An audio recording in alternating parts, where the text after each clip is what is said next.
Bonjour tous! Welcome back to Petites Patous. If it's your first time here, bienvenue to you as well. I'm Jocelyn and I'm a huge pastry lover and I do pastry reviews every Wednesday.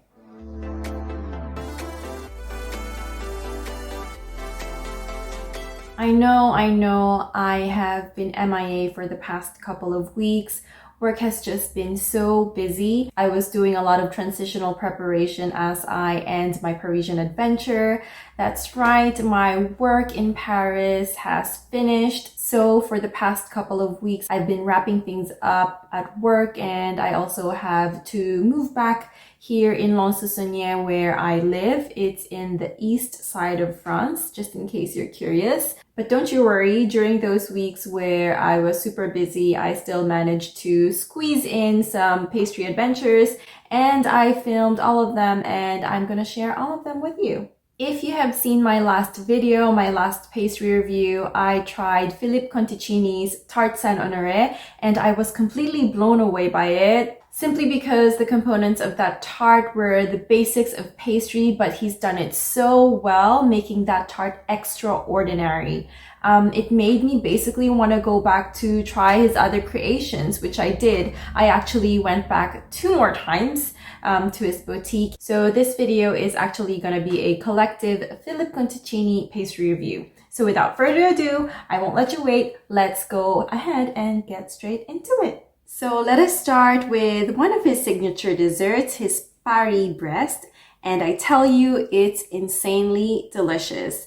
The choux pastry with the craquelin on top had a really nice texture, and then the roasted chunks of hazelnut praline gave a nice pop of crunch. The praline mousseline was really smooth and flavorful. You really get the nutty praline flavor, and it's not too sweet as well. It's actually very well balanced. The layer of praline insert ties everything together. It has an intense, rich praline flavor that is balanced with some savory notes.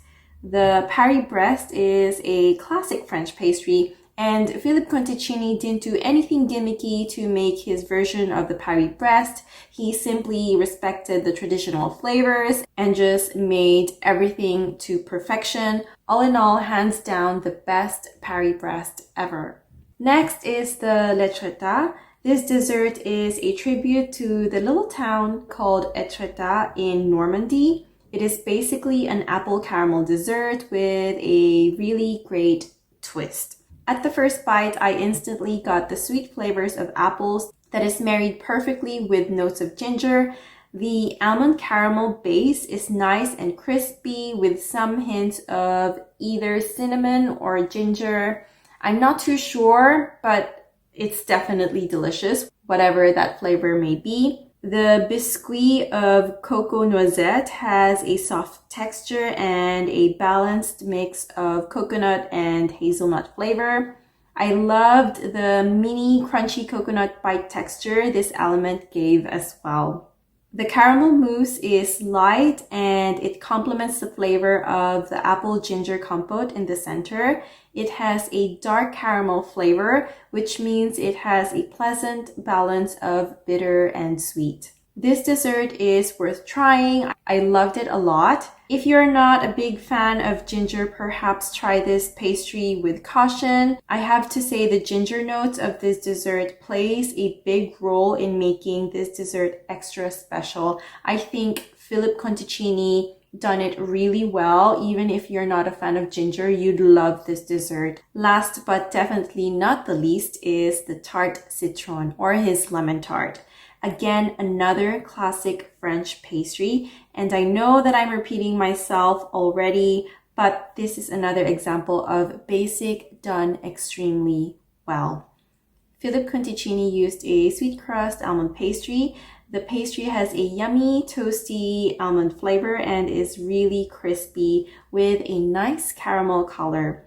Then there's a really thin layer of what I believe to be candied lemon jam. It has an intense lemon flavor with pleasant bitter notes from the lemon zest. The lemon cream is very creamy and lemony, very tangy flavor indeed.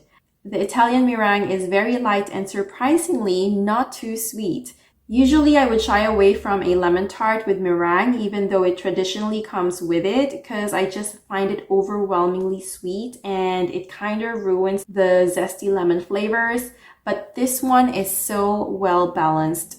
The meringue did not overpower the lemon at all. The prominent flavor is really the lemon. I inhaled this tart so quick. I swear I could eat a lot of this tart in one sitting for sure. My goodness, talking about all those pastries makes me want to go back to Philippe Conticini's boutique and have more of his creations, maybe try a new one, maybe order the same thing again. I don't know. I'm just certain it's gonna be good. For me, pastry shops here in Paris, sometimes there are creations that are really good and sometimes there are creations that are so it's kind of like hit or miss. You kind of take a chance when you try a new one, but so far with Philippe Conticini, all 4 pastries were absolutely amazing. If it were you, you were in Philippe Conticini's boutique, which pastry would you order, or would you order all of them? Let me know in the comment section below. I would love to hear what you think.